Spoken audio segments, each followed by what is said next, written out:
अस्सलाम वालेकुम। सलाम। कौन सी दवा चाहिए आपको? रिसेप्शन है आपके पास? नहीं, हमें दवा नहीं चाहिए। वो यहाँ पे एक उमर नाम का लड़का काम करता था, उनसे बात करनी है। उमर तो यहाँ कोई नहीं होते।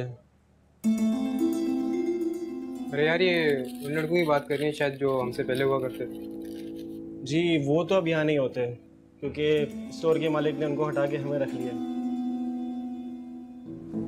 कहाँ मिलेंगे, कुछ पता है आपको? उनके बारे में हम कुछ नहीं जानते।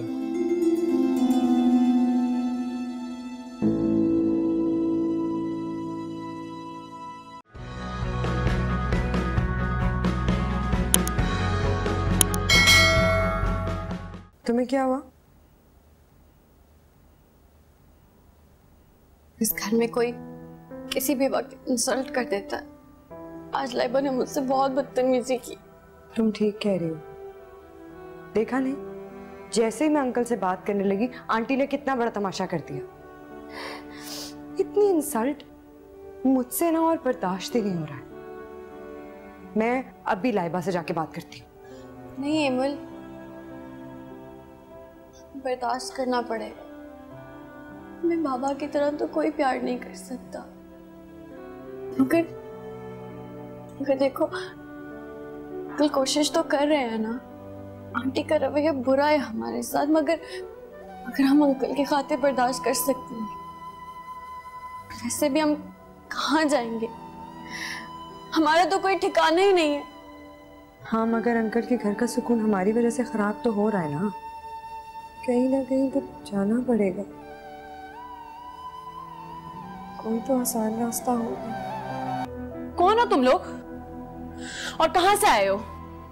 I mean, अगर आए गए हो तो मेरे बाप की जान के दुश्मन क्यों बने हो? पहले खुद तो अपने बाप को खा गई और अब मेरे बाबा के पीछे पड़ी हैं।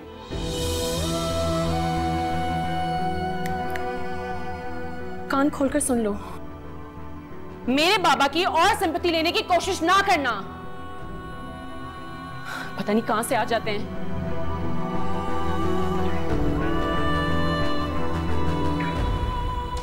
यही सुनना बाकी रह गया।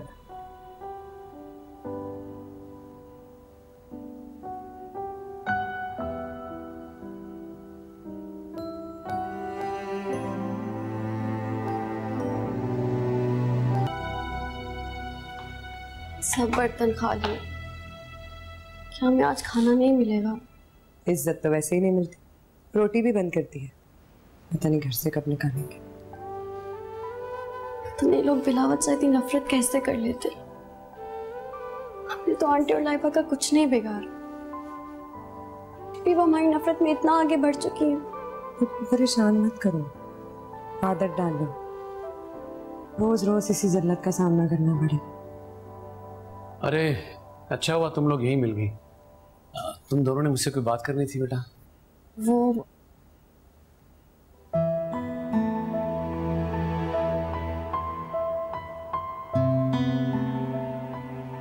देखो बेटा, मैं जानता हूं तुम लोग राबिया की बातों की वजह से परेशान। हर इंसान की एक फितरत होती है, उसकी बातों को इग्नोर करो। दिल की बुरी नहीं है वो। अब तो तुम दोनों को उसने कबूल भी कर लिया। अगर मैं समझाता हूं तो समझ भी जाती है। बस बेटा इग्नोर करो। अंकल, हम आपके मशहूर भी हैं और आपसे शर्मिंदा भी हैं। आपको हमारी वजह से अपनों से लड़ना पड़ रहा है। अंकल आप बहुत अच्छे हैं। आपने जो कुछ हमारे लिए किया वो कोई किसी के लिए नहीं करता। मैंने भी कुछ नहीं किया बेटा, लेकिन सच ये है कि बहुत कुछ करना चाहता हूँ। तो आप हमें हॉस्टल भेज दें, ये हमारे लिए अच्छा होगा और आप ही हमारे सरपरस्त होंगे। मैं सरपरस्त हूं बेटा। मैं तुम लोगों को कभी तन्हा नहीं छोड़ूंगा। अंकल, आप क्यों हम यतीम लड़कियों के लिए? प्लीज एमी, प्लीज बेटा, आज के बाद अपने आप को यतीम मत कहना। जब तक मैं जिंदा हूं मैं तुम्हें अपनी बेटियों की तरह रखूंगा।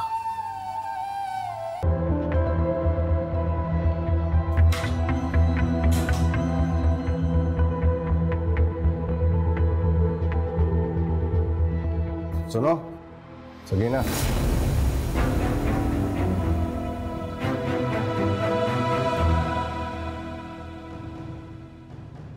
कौन हो तुम? अरे कुछ पूछ रहा हूं, कौन हो तुम और यहां क्या कर रही हो? कुछ पूछा?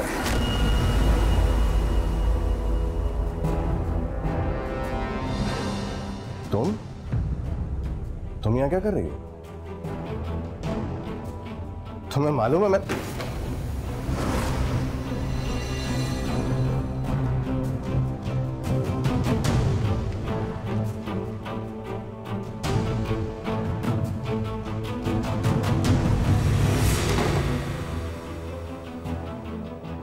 आयजा, आयजा वो यहाँ भी है। मैंने उसे देखा अभी, अंदर ना आ जाएगा। क्या हुआ है? तुम इतना डरी भी क्यों हो? वो यहाँ है, उसे देखा ना मैंने अभी। कौन है यहाँ? क्या क्या कह क्या रही हो तुम? मुझे खुल के बताओ इमल, मेरा दिल बैठ रहा है। वो हमारा मालिक मकान बाबर यहाँ है इस घर में। इमल, वो यहाँ कैसे हो सकता है? जरूर तुम्हारा वहम होगा।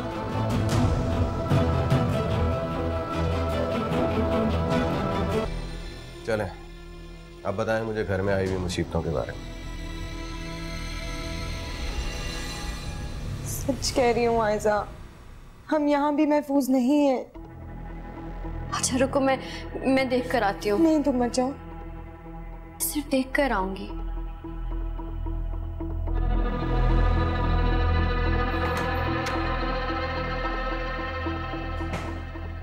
ये नई मुसीबत कहाँ से आ गई है?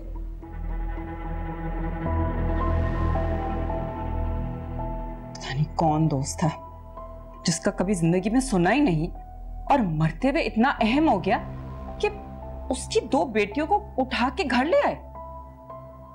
यानी कि भाई साहब की इन 2 लड़कियों के बाप से दोस्ती थी।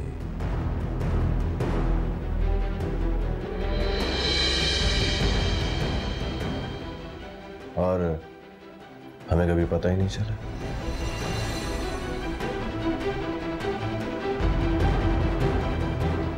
वैसे मुझे लगता है कि इन लड़कियों के आने से आप खुश नहीं हैं। खुश?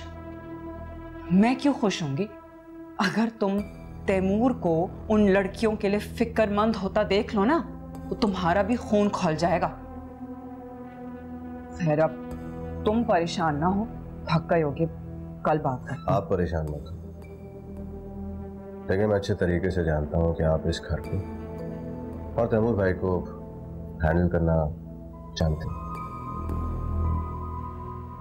अगर तैमूर की तबीयत का मसला ना होता ना, तो यकीन करो अब तक मैं इन लड़कियों को धक्के मारकर घर से निकाल चुकी होती। तुम यहाँ अंदर कैसे आए? ये मेरा घर है, मेरा जहां दिल करेगा जब दिल करेगा मैं आ सकता हूँ। जाओ यहाँ से, चले जाओ यहाँ से, छोड़ो मुझे। हमारा पीछा छोड़ क्यों नहीं देते हो? तो छोड़ो मुझे, जाने दो। छोड़ो मुझे, छोड़ो मुझे, छोड़ो छोड़ो। हेमल, क्या हुआ तुम्हें? वो यही है इस कमरे में। यहाँ तो कोई नहीं है हेमल, तुमने लगता है बुरा ख्वाब देखा है। कोई नहीं। तुम्हें तो इतना तेज बुखार हो रहा है। मैं तुम्हारे लिए तो बुखार की कोई दवाई ला। नहीं प्लीज मत जाओ, मुझे बहुत डर लग रहा है। मैं कहीं नहीं जा रही हेमल, मैं यही हूँ, बस बैग से दवाई लेकर आती हूँ। हाँ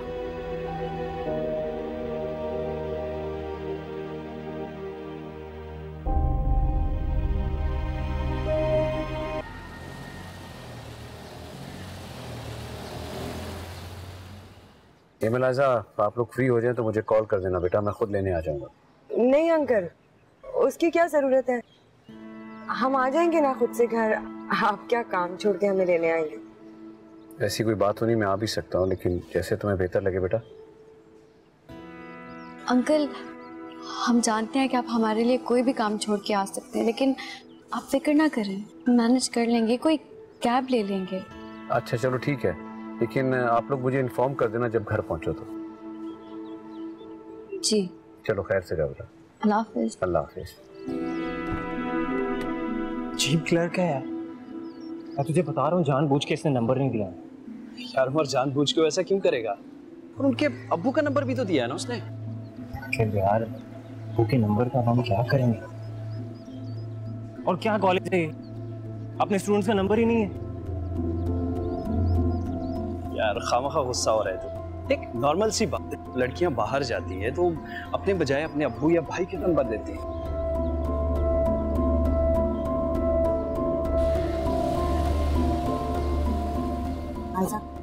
चलेगा, चलो हमें उमर के स्टोर भी जाना है।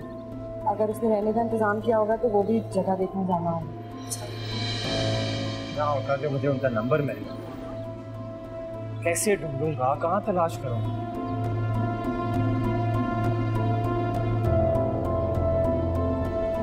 एक मिनट यार, चाबी मुझे दो, मैं चलाता हूँ कहीं और जाता हूँ। कहीं और? कहाँ? Mobile franchise. मोबाइल फ्रेंचाइज क्यों? यही एक तरीका है साकिब, डुप्लीकेट सिम निकलवाऊंगा तो वो मुझे कॉल तो कर सकेगी। यार बात तो तू सही कर रहा है। बात कहूँ तुझे, तेरी मोहब्बत और लगन देख कर ना अल्लाह पाक जरूर तुझे भाभी से मिलवा देंगे। और तू देखना, यहाँ तेरी सिम ऑन हुई, वहाँ भाभी की कॉल तुझे आएगी इंशाल्लाह। काश ऐसा ही हो।